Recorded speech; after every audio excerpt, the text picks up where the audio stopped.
شہر حیدرآباد میں بھی حلال پر پابندی لگانے کے پوسٹرز وائرل۔ اتر پردیش، اتراکھنڈ اور مدھیہ پردیش کی بی جے پی حکومتوں کی جانب سے کانور یاترا کے راستے میں تمام دکانداروں، ہوٹل مالکین اور پھل فروشوں کو شناخت ظاہر کرنے کے احکام کے علاوہ اتر پردیش میں اس موقع پر حلال اشیاء کی فروخت پر پابندی لگائے جانے کی پس منظر میں شہر حیدرآباد میں بھی اس طرح کے پوسٹرز دیکھے جا رہے ہیں۔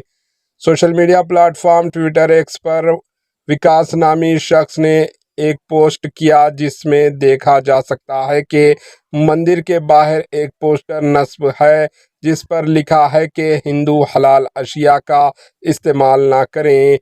یہ پوسٹر سری کیسری ہنومان یودھاس گھٹنا کاروان کی جانب سے مندر کے باہر لگایا گیا۔ پوسٹ کرنے والے نے لکھا کہ شہر حیدرآباد کے کئی مقامات پر اس طرح کے پوسٹرز لگائے گئے ہیں۔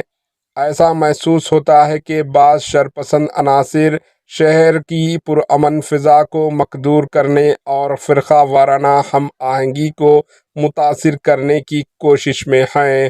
Bureau report, AHN news. AHN news کو لائک کریں، شیئر کریں اور سبسکرائب کرنا نہ بھولیں۔